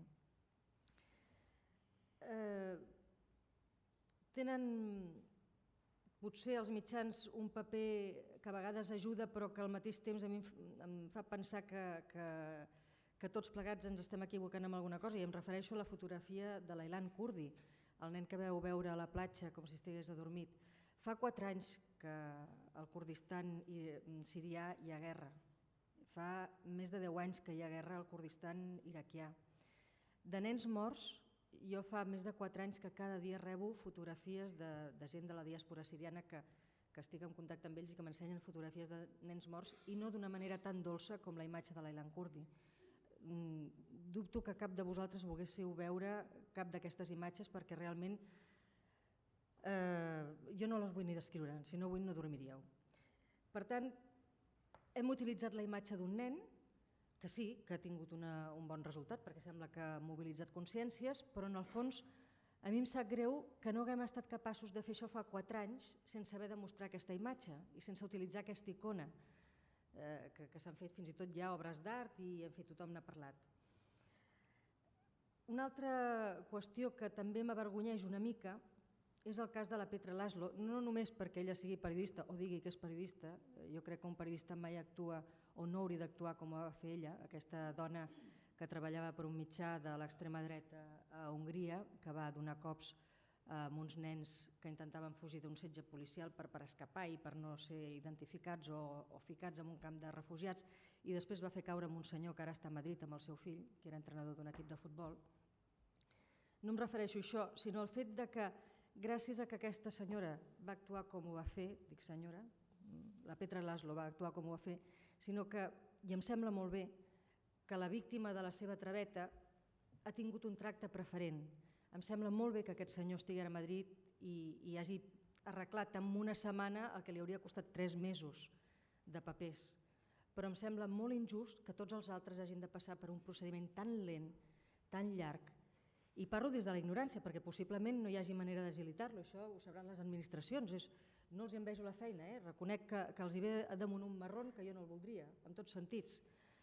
Però que em sembla increïble que si amb aquest senyor s'ha pogut arreglar tot en menys d'una setmana, perquè la traveta li van fer fa una setmana i mitja i aquest senyor està a Madrid i ja s'estan arreglant els papers perquè la seva família vingui, si amb aquest senyor s'ha pogut fer, com és que els altres triguen tant? Potser sí que és una qüestió de volum, que clar, un cas es pot arreglar i 120.000 no, però un cas no, però potser 30 o 50 potser sí que podem anar fent via, no? I no tenir-los allà amuntegats en uns camps que més que camps de refugiats semblen camps de concentració, perquè les condicions que jo he vist a Hongria, tret de que no hi havia armes a dintre, no els apuntaven amb armes, els tractaven mínimament decentment, vaja, el tema menjar, higiene, condicions mínimes de salubritat eren tercermundistes, per no dir pitjor. Bé, clar, tot això nosaltres estem venent diaris o fem que la gent ens miri a la tele o que ens escolti a la ràdio explicant i utilitzant aquests casos concrets i petits que criden molt l'atenció, que venen molt, quan en realitat hem fracassat a l'hora des de fa 4 anys de cridar l'atenció sobre la guerra a Síria o des de fa 10 anys d'explicar bé el que està passant a l'Iraq i de fer que la gent sortís al carrer molt abans. Per l'Iraq es va sortir al carrer, es va sortir a dir no a la guerra. Per Síria no s'ha sortit mai. I porten molts morts. I en tindran molts més, perquè això no s'acaba, es complica cada vegada més. Les xarxes socials potser ens han fet de ressò, d'altaveu, allà on no arribem nosaltres n'han arribat ells, també moltes vegades hi ha desinformació, no ho estem gestionant tots prou bé, però en fi.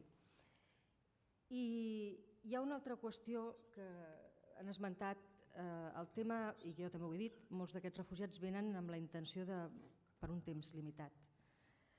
Jo dubto molt, sobretot en el cas de sirians i iraquians, que sigui una acollida temporal, i això és una cosa que les administracions suposo que s'ho temen, potser no ho diuen però s'ho oloren.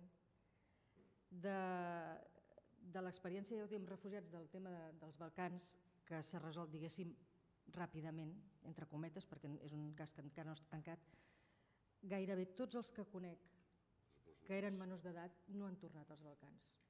Una està vivint a Suècia, va venir amb un Erasmus, el noi que va conèixer aquí a Espanya, ella va venir ajudada per una organització espanyola, va estudiar aquí psicologia, viu a Suècia, casada amb un suec que va conèixer amb un Erasmus a Oviedo. L'altre va ser refugiat a Holanda, després va passar a Suïssa i ara s'ha fet una casa a Kosovo per anar-hi a passar els estius, però no hi va. Viu a Suïssa amb una altra dona kosovar com ell i tenen 2 fills nascuts a l'exili. I així molts casos que els hi podria explicar. Una afganesa, que també és el mateix cas, va anar al Canadà, aquesta nena no tornarà a l'Afganistan. Primer perquè ara ha après a nedar en una piscina i a l'Afganistan, entre altres coses, això no ho podria fer. No vol canviar ja de vida. Ha tastat el que és la llibertat i tornar enrere costa molt. I sobretot perquè, com que molts d'aquests són joves, tenen tota la vida per davant i s'estan construint els records aquí. Aquí on vindran es començaran a construir una vida. I tornar enrere difícilment jo crec que molts ho faran. Per tant, diria que no només estem davant d'una onada de refugiats, que és la més important des de la Segona Guerra Mundial, no. Jo crec que estem davant un canvi social grandíssim, en tots els sentits, perquè venen amb una cultura diferent, amb unes creences religioses diferents, amb un bagatge vital molt dur, i aquesta gent ve per quedar-se en molts casos, crec jo. I com deia Obama, que no és que sigui un home perfecte, però de tant en tant en diu alguna de bona, potser el que ens hauríem de plantejar és que dins de la crisi aprofitem la crisi per treure'n coses bones. Potser de tot plegat sí que podem treure alguna cosa bona. D'entrada, aprendre que potser ens hem de mobilitzar abans, no quan veiem la fotografia d'un nen en un diari i que s'explota la imatge d'una periodista dolenta que fa una marranada.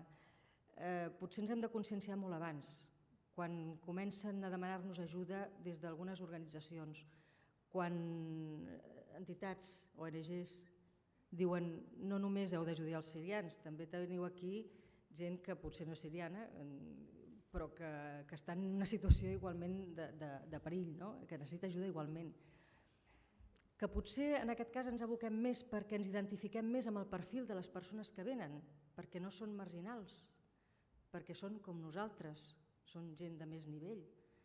Clar, aquí estem fent potser també un altre dels nostres pecats, no? Ens costa menys ajudar a un senyor que és com nosaltres que a un que considerem inferior. Però en el fons, si són inferiors, potser és perquè no han tingut les mateixes oportunitats i potser ara és el moment de donar-los. I per això em referia que potser aquesta crisi, dintre de tot, ens dona l'oportunitat de resoldre algunes coses que hem fet malament i que des dels mitjans de comunicació almenys hauríem d'ara intentar explicar millor, col·laborar amb les institucions perquè la feina que els hi ve al damunt és molt grossa, molt difícil i que al principi la gent és molt generosa, és com quan tens un convidat a casa, no? Els 3 primers dies tot va molt bé, però quan porta una setmana dius, carai, a veure quan marxa, perquè no estic tan bé ja. El problema que els hi ve a vostès és molt gros i els mitjans de comunicació, dins del que puguem fer de pedagogia o d'ajudar, perquè no es tracta d'adoctrinar tampoc, però sí d'ajudar a difondre tot allò que puguem fer per facilitar el camí amb ells i a nosaltres, perquè al cap i a la fi haurem de fer el camí plegats, doncs jo crec que això hauríem de fer nosaltres un esforç i fer, a partir d'ara, potser fer una mica de pont els uns amb els altres per veure com podem solucionar això. Molt bé.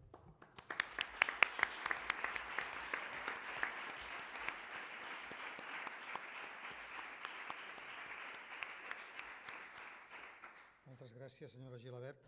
A veure, tenim aproximadament una mitja horeta com a màxim per començar un debat que suposo que no l'exhaurirem, ni molt menys. Hi ha hagut qüestions d'emmarcament jurídic i jo crec i polític i crítica molt clars. S'ha parlat d'organització i d'aquests grans reptes de l'organització. S'ha parlat del molt abans i sobretot els problemes ètics i els problemes, diríem, de que fa molt temps que sabem i que probablement potser no hem afrontat a temps, i s'ha parlat també en aquesta idea de les últimes impressions, dels temes vitals, d'experiència del tu a tu, d'allò que m'han explicat i que ens ha anat molt bé que ens ho hagin dit més enllà del que podem veure en telenotícies i notícies, la notícia viva, explicada de veu.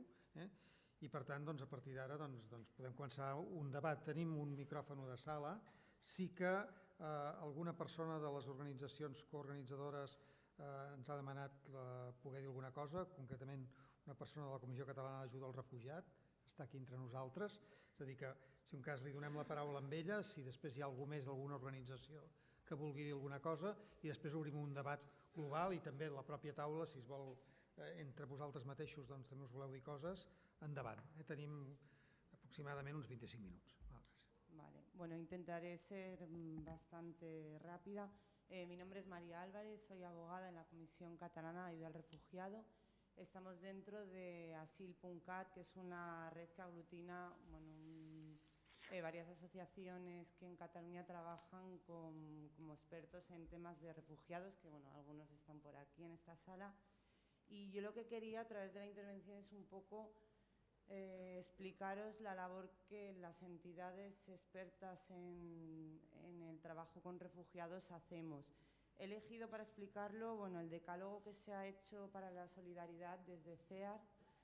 Voy a intentar ser bastante concisa, no voy a leer todo porque si no me voy a enrollar un poquillo, y ya sí que habéis hablado de muchos puntos en esta mesa, pero simplemente para saber con qué trabajamos y desde dónde debemos de poner más énfasis en nuestro trabajo.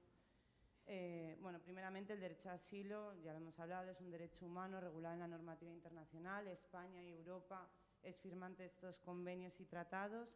Por lo tanto, la atención y la acogida de estas personas es una obligación de los Estados. en un cumplimiento de compromisos internacionales en materia de asilo y no es un acto de voluntad altruista. Queremos dejar claro que la lógica humanitaria del sufrimiento y la emoción no sustituye en ningún momento a la lógica de la justicia y los derechos. Volvemos otra vez, la protección de las personas refugiadas es un derecho y una obligación que está contemplada en diferentes tratados internacionales. Es un momento muy importante para que cuestionemos todo el enfoque de las políticas migratorias y de asilo, que cuestionemos la fortificación que desde Europa se está haciendo. Lo habéis hablado ya, todo el tema de las mafias. Debemos de cuestionar toda esta fortificación que Europa hace para que la gente no entre en sus fronteras. Debemos de pedir que haya unos métodos seguros para entrar en territorio seguro, es decir, a través de la solicitud de protección internacional en embajadas o los visados humanitarios. Evitar que la gente tenga la única manera de llegar a territorio seguro sea con las mafias. Tenemos que partir de lo existente y no construir desde cero. Ahora mismo nuestra labor como entidades que llevamos mucho tiempo trabajando con refugiados es que pedimos un trabajo coordinado, basado en la experiencia, lecciones aprendidas durante mucho tiempo y conocimiento técnico de una red de acogida que lleva en España más de 30 años. Queremos dar a conocer la importancia de reforzar toda la red de acogida existente para que sigamos adelante a partir de lo que tengamos. Debemos de ir del asistencialismo. Estas personas necesitan, en un primer momento hay que solucionar los problemas de acogida habitacional de estas personas, pero tenemos que atender de una forma integral y especializada. Estas personas van a tener que pasar por una atención psicológica, una atención jurídica, que no es simplemente un trámite, sino los procedimientos son larguísimos. Posiblemente los procedimientos en el caso de los sirios puedan llegar a ser muchos más acortados en el tiempo, pero no nos olvidemos de que hay muchísimas nacionalidades.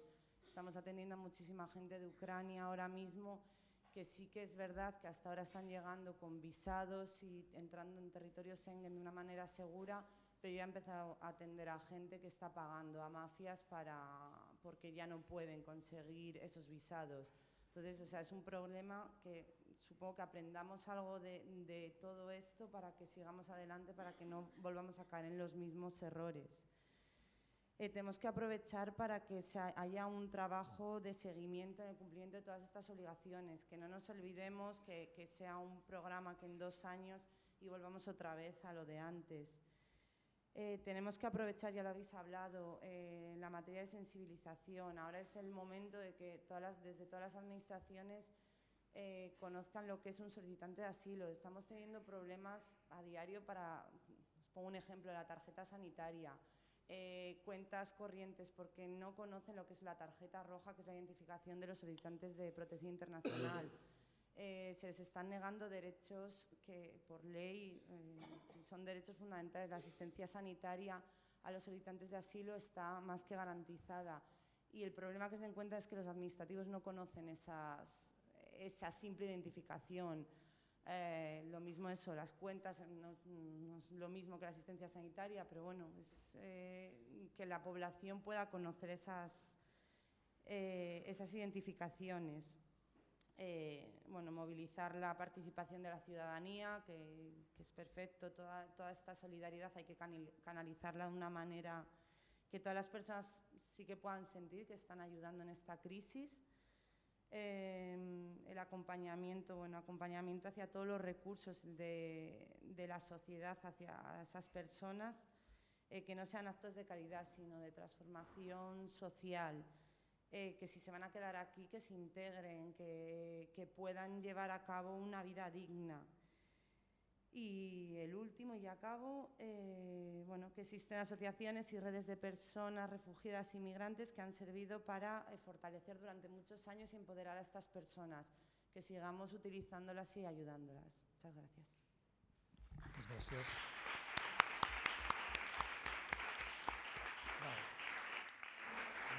Ara obrim un torn de paraules, tant poden ser preguntes als membres de la taula com alguna intervenció breu. Em sembla que ja he vist una paraula demanada per allà baix. Si representeu alguna organització, està bé que ho digueu, i si és a títol personal, doncs ja no cal. Muchas gracias.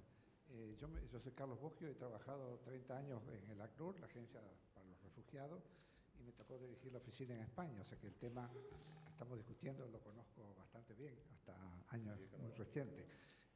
Fuerte que no se oye. Sí. Tengo 3 puntos de comentarios, reflexiones, basados en nuestra propia experiencia en trabajo con refugiados aquí en España. El primero es, como decía el representante del gobierno de la Generalitat, yo me felicito por este acceso de solidaridad del gobierno español en sumarse a recibir 16.000 o 15.000 refugiados en este contexto dramático que se está viviendo en Europa. Es cierto, España estaba ocupando un lugar patético en el número de refugiados en el conjunto de la Unión Europea, y esto ojalá se traduzca en una actitud mucho más generosa respecto a una apertura más permanente al asilo. Ahora, yo creo que en el debate me parece contradictorio que España se horrorice y condene actitudes de países como Hungría, que condena a las personas que llegan a vivir en campos de concentración, cuando en nuestro propio territorio tenemos las fronteras de Ceuta y Melilla, con las mismas barreras inhumanas que se han construido con fondos europeos, y en la cual ninguna persona procediente de África subsahariana puede pedir asilo, porque simplemente, en virtud de las leyes vigentes, esa persona es devuelta a las autoridades marroquíes. Entonces, yo creo una contradicción básica que España tiene que resolver. El tratamiento que da a los eventuales solicitantes de asilo en su propia frontera, con la condena a otros estados que tratan a los nuevos refugiados de esta manera. Segundo, no nos olvidemos que hoy, en la prensa de hoy hay un contingente de 1.000 sirios que están esperando al otro lado de la frontera de Melilla para poder entrar a España y pedir asilo. Algunos logran hacer pasar sus niños con traficantes para que después los padres tengan derecho a entrar. ¿Cuál es la respuesta española a ese tema? Nos preocupamos, salimos en la prensa diciendo que queremos 16.000 personas nuevas que vengan a España, y con los que ya están aquí, ¿qué hacemos? 1.000 sirios están hoy esperando entrar a España a través de la frontera de Melilla. Centenas de sirios han sido acogidos en los centros de acogidas de España en Melilla y Ceuta. Se les prohíbe ser trasladados a la península. ¿Qué integración pueden tener en un centro de acogida donde llevan varios meses y seguramente van a llevar 1 o 2 años? O sea, yo me felicito de nuevas medidas que se van a tomar para los sirios que van a llegar, pero creo que no es viable en un país que no se dé respuesta a problemas estructurales como el que tenemos aquí. El tratamiento a los sirios, el derecho de asilo a los sirios que ya están en la frontera. Luego, una persona que llega a pedir asilo en España tiene que esperar 4 a 6 meses para la primera solicitud de asilo, para poder tener acceso a un trámite que le da derecho a ingresar a un sistema de ayuda. Hoy, si no resolvemos este problema estructural, vamos a crear 2 políticas, como tú bien decías. Una generosa para los que recién llegan y el problema, el embudo para los que ya están aquí. Los que ya están aquí, después de muy pocos meses, se les corta toda la asistencia y tienen que integrarse como sea o incorporarse a los cinturones de pobreza, porque la ayuda de emergencia que se les daba ya ni siquiera llega a los 6 meses. En los nuevos planes vamos a ser mucho más generosos para los recién llegados. Yo creo que podemos tener mucho problema con el tratamiento que estamos dando a los refugiados, a los pocos refugiados que ya están aquí, con las nuevas políticas hacia los nuevos. Y segundo, la experiencia nos ha demostrado que tengamos mucho cuidado con las expectativas que traen los refugiados cuando llegan a un país. Hoy, el otro día veía un artículo de prensa que los refugiados entrevistados, creo que era en Hungría, ninguno quería venir a España. Saben que aquí no hay trabajo. Hoy la información, como la periodista decía muy sabiamente, circula entre ellos. Saben que España es un país no amigo de los refugiados. España no cuenta en el mundo de los refugiados, o cuenta muy poco. Hay pocas posibilidades de integración. Entonces, ojo con las expectativas que podemos crear, porque luego lo hemos visto muy a menudo el refugiado acepta venir a un primer país de acogida para dejar un campo, pero luego va a buscar dirigirse hacia los países donde están sus familias, sus amigos o las personas de su propio país. Y ahí estamos generando un doble flujo, un nuevo flujo. Entonces, tengamos muy en cuenta la información, las expectativas que damos a la gente antes de que se dirijan hacia nuestro territorio, las entrevistas, los diálogos que tenemos que tener con esas personas. Y segundo, un elemento que bueno, sería interesante discutir en un debate como este. A mí me sorprende mucho como europeo que, así como Europa ha sido tan estricta en los criterios de admisión de un nuevo Estado a la Unión Europea, no estamos discutiendo ningún mecanismo para garantizar la permanencia de los Estados en la Unión Europea. A mí me avergüenza como ciudadano ver cómo son tratados los refugiados en Hungría, en campos de concentración, con gas pimienta, con gas... ahora se habla de que está movilizando al ejército, que podría llegar a tirar pelotas de goma. Eventualmente se menciona por parte de algún funcionario europeo o español, sí, esos países deberían ser sancionados financieramente, no deberían tener acceso a algunas ayudas. Yo creo que esto impone otra discusión mucho más de fondo. ¿Hasta cuándo se puede garantizar la permanencia de un país en la Unión Europea? Y el cumplimiento de los derechos humanos debe ser o no un requisito para permanecer, así como es un requisito para ingresar a la Unión Europea, debería ser un requisito para ser dejado fuera de la Unión Europea. Y por último, reforzar lo que dijo una compañera de la AXAR, yo creo que Europa está reaccionando positivamente, me felicito, ante la acogida dramática de tantas personas que llegan. ¿Qué se está haciendo para evitar que la gente salga en condiciones tan dramáticas? Hace años que las asociaciones, las ONG, Naciones Unidas, abogan para corredores humanitarios, que la gente no tenga que pagar, ahogarse en el mar, pagar a traficantes para poder llegar a la Unión Europea. ¿Qué se está haciendo al respecto? Muy poco. Y yo creo que ese es algo que también quisiera que estuviera más en el debate. Gracias. Una intervención.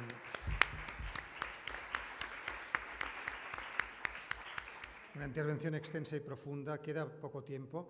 El señor Segarra me pide, porque tiene que irse, que si alguien le quiere dirigir alguna pregunta en concreto, más de tipo jurídico, etcétera, lo haga ahora porque él tiene que irse. Sí, I després seguim. Perdoni, ja sé que ha de marxar. Bueno, jo m'he quedat molt més confosa de lo que estava quan he entrat aquí. Però a vostè en concret li volia fer una pregunta perquè vostè ha fet al·lusió al conveni de Dublín. Jo, personalment, d'aquest conveni m'he informat per vostè. M'agradaria saber què ha passat amb aquest conveni. Per què ha quedat aparcat? Per què vostè diu que ningú se n'ha enterat? On està això? És a dir, una mica més d'una ampliació. No li demano res més. No, si jo una ampliació li puc fer. Miri, el dret funciona mentre funciona. A veure, ara els faré potser una botada. A mi em van ensenyar a l'escola, quan anava a la universitat, que el primer que s'ha de saber és llegir. Després, interpretar. Jo diria que després el que fan els polítics és elucubrar. Doncs Dublín hi és. Per què es va fer?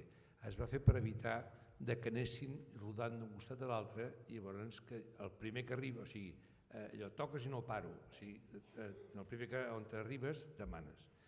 Clar, això ara, imaginin-se que tots aquests que entren, llavors, això és el que diu la llei. Després, què s'interpreta? Que, home, que això era quan passava que venien 15, 20, 300, però quan en venen 120.000, doncs això ja, el dret ja no és aplicable. Llavors, en aquest moment, el problema greu que jo crec que existeix en aquest moment, em sembla que ho he dit o ho voldria dir, si potser no m'he dit, és que no hi ha una legislació aplicable a Europa que pugui regular el que està passant. I llavors aquí, fixin-se que jo sí que he dit, que la sobirania dels estats està emergent, que cada vegada que, com va dir el periodista, la companya, cada vegada que aixequen una muralla nova puja el valor dels traficants com una espècie de bolsa de treball, o sigui, de bolsa ara que ha baixat la bolsa a Xina, doncs aquí, així és que hi ha una muralla més, val més, ho ha dit ella, que ha passat de 1.500 així, de guanyar 1.000 euros al mes a guanyar-ne, a la setmana a guanyar-ne 20.000. És a dir, la legislació no regula el que està passant i la legislació és ineficaç. La Convenció de Ginebra o Dublín o les normes de Nacions Unides no responen o no poden respondre, són més bucòliques o teòriques que reals i pràctiques. Perquè ho siguin, s'ha d'aplicar una política i s'ha d'aplicar una política conjunta i crear normes que obliguin els estats, i com deia abans el Boggio, que aquells que no compleixin se'ls pugui sancionar. Avui en dia no hi ha cap norma que sancioni a cap estat europeu per una vulneració permanent, constant i continuada dels drets fonamentals de les persones, perquè davant d'un estat d'emergència una mica val tot. I quan algú també ha dit el d'Hongria, jo el de la trabanqueta em va doldre, el del nen em m'ha dolgut, però veure com tiraven el menjar per sobre les valles em recordava el Parc de les Fieres quan tiraven el menjar en els llops o quan tiraven els ossos. És a dir, la sensació que la dignitat no existeix. La dignitat els refugiats l'han perdut. Només poden perdre ara o la vida o el mòbil. I potser val més el mòbil que la vida. Llavors jo diria que la dignitat, i li diré només jurídicament, l'article primer de la Convenció de la Carta de Drets Fonamentals de la Unió Europea diu la dignitat és inalienable i s'ha de protegir. L'article 11.2 de la Constitució espanyola es basa en la dignitat de la persona. I no és només aquesta, sinó el Tractat de la Unió Europea es basa en això. Les constitucions de tots els estats, els 28, tenen com a prendre fonamental la dignitat. No hem d'anar a buscar els tractats, hem només d'aplicar el concepte de dignitat que hi ha a cada Constitució i que hi ha a cada estat. No fa falta interpretar, només s'ha d'aplicar. La política és el que ha d'aplicar uns valors i unes normes. Si la política no ho fa, es produeixen unes disfuncions que portaran i estan portant a xenofòbia i a racisme. I això és previsible, això és evitable, però això és desconegut pels polítics que estan tractant en aquest moment com una mera mercancia on es paga i on comença a sortir l'exèrcit, comença a sortir les fronteres. És a dir, les normes no existeixen, però els principis sí. Hem de refer les normes, però a marxes tan forçades que si no es troben, com deia jo, a Montserrat o al Valle o a l'Escorial a tancar-se a veure què poden fer, la cosa no té. Hem de complir les normes, però les normes han d'existir. Si les normes no compleixen, les han de fer noves. I si hi ha alguna altra pregunta, i si no, perdonin que jo els dic, perquè tinc d'anar a fer un altre discurs semblant, però aquest ja és sobre un altre tema, que és la ciutadania i la nacionalitat catalana, però això serà motiu, és harina de otro costal, o com diuen, figues d'un altre paner. Gràcies, doctor Segarra.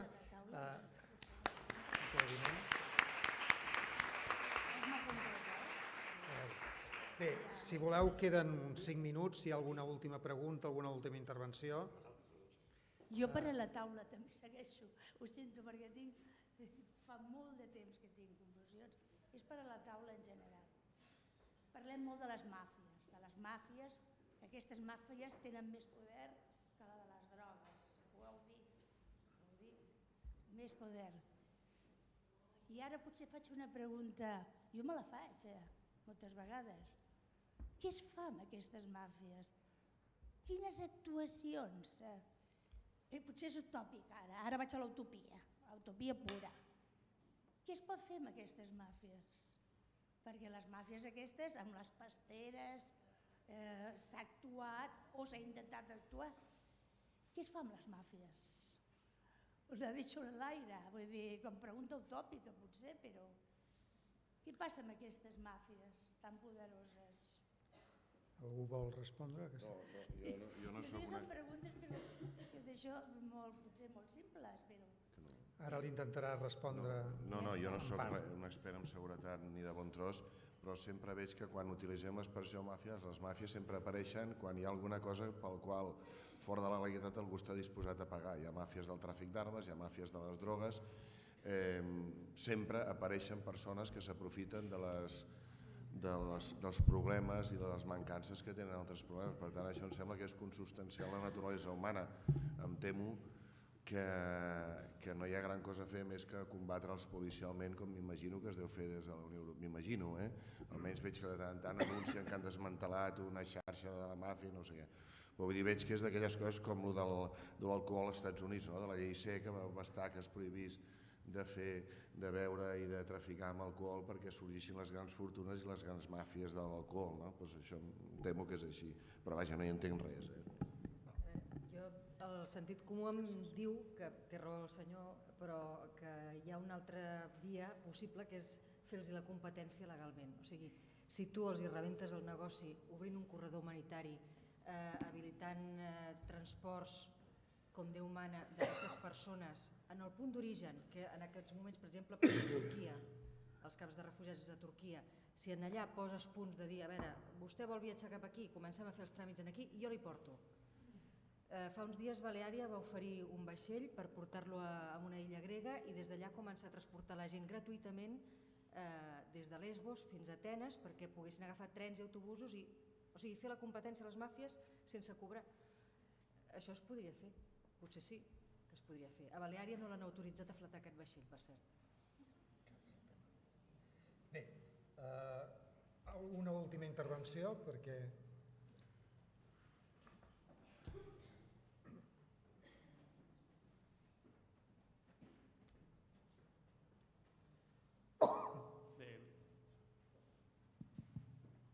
Nos lo hemos buscado nosotros. Hemos construido una fortaleza en Europa para que no entren los emigrantes, o migrantes, o como lo quieran llamar. Por lo tanto, hemos facilitado la creación de estas mafias, que además son muy fáciles de crear. Mi reflexión iba en otra línea más cercana, aquí. Si algo ha salido de la crisis y nos ha indignado, es que nos han salido mangantes, chorizos, briosos, aprovechados. ¿Cuántos saldrán de la crisis esta aquí? Los recursos que se van a destinar en 5 años pueden superar los 1.000 millones. ¿Cuántos listillos al final de los próximos 10 años tendremos que pasar la vergüenza de que han salido? Vigilen, por favor. Desde la administración, desde las organizaciones, desde la prensa, no pasemos esta vergüenza. Ya la hemos pasado bastante con las hipotecas, con los políticos, con los mangantes, con dinero que tenía que ir a esos planes a otros países y que resulta que han ido a pisos o a otros negocios. A mí me da vergüenza. Y espero, pues de aquí a un tiempo, no leer en un diario que el listillo de turno, que saldrá, que se aprovechará, que no necesita ninguna mafia de por ahí fuera, que la hará aquí, se aprovechará de esos recursos, vendiendo los pisos, vendiendo los muebles, haciendo el transporte, lo que sea, del pequeño al grande. Nada más. Gràcies. Molt bé, si us sembla ho podem deixar aquí. Condició humana, probablement em sembla que alguna lliçó podem treure, que és que com a ciutadania som ciutadania compromesa i activa, i depèn bàsicament de cada un de nosaltres i de tots organitzadament i de la informació, etc, que això no sigui flor d'un dia, acontentar una mala consciència, intentar fer una acció i oblidar-se'n. El temps, les accions constants en el temps són les que realment compten. I bé, suposo que avui haurem contribuït una mica a reflexionar entre tots. Moltes gràcies per haver vingut tots i fins al proper debat, que en farem d'altres que segur que ens interessaran.